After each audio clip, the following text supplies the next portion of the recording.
तुझं एकटं राहणं मला बघवत नाहीये. कंपनीच्या कंट्री हेडशी बोलून तुला दुबईला पाठवते.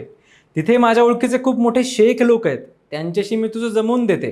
पण जर तू इस्लाम धर्म स्वीकारायला तयार असशील तर तिथल्याच एखाद्या गर्मश्रीमंत शेख सोबत तुझं लग्न लावून देऊ, तर तुला खूप सुखात ठेवेल आणि भारतातल्यापेक्षा खूप ऐशोआरामाचं आयुष्य तू तिथे जगू शकशील. हा संवाद आहे आय टी कंपनीतल्या एका प्रोजेक्ट मॅनेजर आणि महिला कर्मचारीमधला.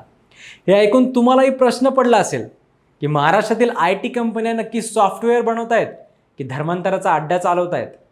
नुकतंच या प्रकरणातील त्या पीडित महिला कर्मचारीने एक पत्रकार परिषद घेत हे प्रकरण समोर आणलंय. नाशिकच्या TCS कंपनीत महिला कर्मचाऱ्यांवर धर्मांतरासाठी दबाव टाकल्याची घटना ताजी असतानाच आता पुण्याच्या हिंजवडी IT हबमधून हे खळबळजनक प्रकरण समोर आलंय. इथे चक्क नामांकित विप्रो कंपनीच्या एका माजी महिला कर्मचाऱ्याने तिथल्याच माजी सुपरवायझरवर धर्म बदलण्यासाठी मानसिक दबाव आणि अत्याचार केल्याचे आरोप केले. नाशिकनंतर थेट पुण्यात घडलेल्या या घटनेमुळे संपूर्ण कॉर्पोरेट जगात खळबळ उडाली असून सुशिक्षित तरुणांना टार्गेट करणारा हा धर्मांतराचा व्हायरस IT पार्कमध्ये कसा पसरतोय, यामागचं नेमकं कारस्थान काय आणि या सगळ्या प्रकरणात आत्तापर्यंत काय काय घडलं, हेच सगळं आपण आजच्या व्हिडिओच्या माध्यमातून सविस्तर जाणून घेणार आहोत. नमस्कार, मी संकल्प पाटील आणि तुम्ही बघताय लगाव बत्ती. आजच्या घडीला भारतात सगळ्यात भारी आणि सुखाचा जॉब म्हणून आपण कॉर्पोरेट सेक्टरकडे बघतो. बक्कळ पगार, शनिवार रविवार सुट्टी, आरामाचं आयुष्य आणि अनेक सुविधा. पण याच चकचकीत कॉर्पोरेट जगताला गेल्या काही दिवसांपासून एका वेगळ्याच कारणाने डाग लागतोय. अजून महिना 2 महिने झाले नसतील जेव्हा नाशिकच्या TCS कंपनीत असाच एक प्रकार समोर आला होता आणि संपूर्ण देशात खळबळ उडाली होती. आता तशीच एक अत्यंत धक्कादायक घटना पुण्याच्या नामांकित विप्रो कंपनीतून समोर आली आहे. या विप्रो कंपनीत 2019 ते 25 दरम्यान काम करणाऱ्या एका हिंदू महिलेने माध्यमांसमोर येऊन तिच्यासोबत घडलेला भयानक प्रकार जाहीर केला आहे, ज्यामुळे कॉर्पोरेट लव्ह जिहाद या संवेदनशील मुद्द्याची चर्चा पुन्हा एकदा संपूर्ण महाराष्ट्रात सुरू झाली आहे.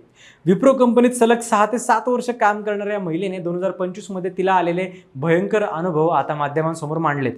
तिच्या सांगण्यानुसार 2019 पासून ती विप्रो या नामांकित IT कंपनीत प्रोजेक्ट मॅनेजर म्हणून काम करत होती. 2024 मध्ये तिला एका नव्या प्रोजेक्टवर अपॉइंट करण्यात आलं. सुरुवातीला सगळं काही अगदी सुरळीत सुरू होतं. कामाची सुरुवात चांगली झाली आणि टीमसोबत संवादही वाढला. तिचे इतर सहकारी पुणे, बँगलोर, दुबई आणि काश्मीर अशा वेगवेगळ्या ठिकाणांवरून ऑनलाईन पद्धतीने काम करत होते.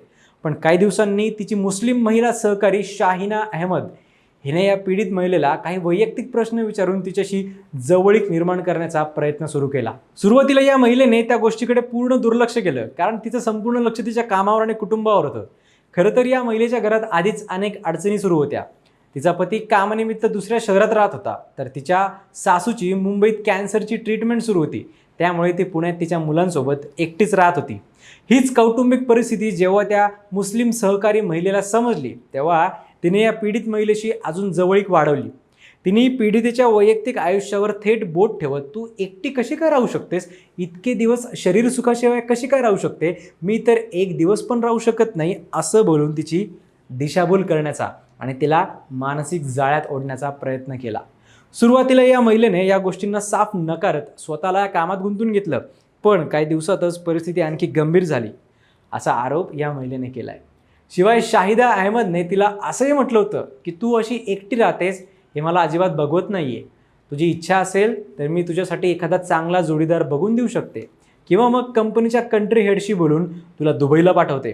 तिथे माझे ओळखीचे खूप मोठे शेख लोक आहेत, त्यांच्याशी मी तुझं जमवून देते. पण जर तू इस्लाम धर्म स्वीकारायला तयार असशील तर तिथल्याच एखाद्या गर्भश्रीमंत शेख सोबत तुझं लग्न लावून देऊ, तो तुला खूप सुखात ठेवेल आणि भारतातल्यापेक्षा खूप ऐशोआरामाचं आयुष्य तू तिथे जगू शकशील. आता एका IT कंपनीत प्रोजेक्ट मॅनेजर म्हणून काम करणाऱ्या या महिलेसाठी हे सगळं अत्यंत धक्कादायक आणि कंपनीच्या पॉलिसीच्या विरोधात होतं. त्यामुळे तिने तात्काळ ही बाब कंपनीतल्या वरिष्ठांच्या कानावर घातली. तिला वाटलं होतं की कंपनी यावर योग्य ती चौकशी करेल आणि कारवाई करेल. पण दुर्दैवाने वरिष्ठांनी हा विषय अजिबात गांभीर्याने घेतला नाही. उलट तक्रार केल्यास दुसऱ्या कर्मचाऱ्याची नोकरी धोक्यात येईल असं सांगून तिलाच गप्प राहण्याचा सल्ला दिला गेला. शाहिदाचे मॅनेजर स्वतः मुस्लिम असल्यामुळे त्यांनी तिची नोकरी वाचवली, असाही पीडितेचा आरोप आहे. यानंतर शाहिदाने उलट याच महिलेला तिच्या वाट्याचं काम करायला लावून तिचा मानसिक छळ करायला सुरुवात केली. पुढे जाऊन ऑगस्ट महिन्यात शाहिदानेच उलट या पीडित महिलेविरुद्ध वंशिक किंवा चुकीची टिप्पणी केल्याची खोटी तक्रार कंपनीकडे केली.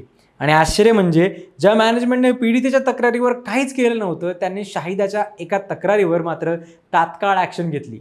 कुठलीही सखोल चौकशी न करता वरिष्ठांनी या महिलेच्या लॅपटॉपचा रिमोट ॲक्सेस घेतला आणि तिच्यावर दबाव आणून तिचा राजीनामा लिहून घेतला. मॅनेजमेंटमधील जिशान अहमद नावाच्या अधिकाऱ्याने शाहिदाच्या तक्रारीवरून या महिलेला बळजबरीने जॉब सोडायला भाग पाडलं होतं. सुरुवातीला या महिलेवर हा सगळा अन्याय सहन करून गप्प राहण्याची वेळ होती, पण त्याच दरम्यान जेव्हा नाशिकचं कॉर्पोरेट जिहाद प्रकरण समोर आलं तेव्हा या महिलेला आपल्यावर झालेल्या अन्यायाविरुद्ध लढण्याची मोठी हिंमत मिळाली. याशिवाय पत्रकार परिषदेत बोलताना या महिलेने म्हटले की आजकाल IT कंपन्यांमध्ये लेऑफच्या नावाखाली ज्या महिलांना कामावरून काढलं जातं त्यात हिंदू महिलांचं प्रमाण खूप जास्त असतं. याउलट मुस्लिम महिलांना नोकरीवरून काढण्याचं प्रमाण जवळपास 0% आहे. या कॉर्पोरेट सेक्टरमधील या भेदभावपूर्ण पॅटर्नच्या मुळाशी जाऊन याची सखोल चौकशी झाली पाहिजे अशी मागणी तिने केली आहे. आता जर हे आरोप खरे असतील तर कॉर्पोरेट जगात काम करणाऱ्या महिलांच्या सुरक्षेवर खूप मोठं प्रश्नचिन्ह निर्माण होतं. खरंच आज कॉर्पोरेट क्षेत्रात महिलांना सुरक्षित आणि निष्पक्ष वातावरण मिळतंय का? आता या सगळ्या प्रकरणावर तुमचं काय म्हणणं आहे ते कमेंट्स करून नक्की सांगा आणि पाहत राहा लगावबत्ती.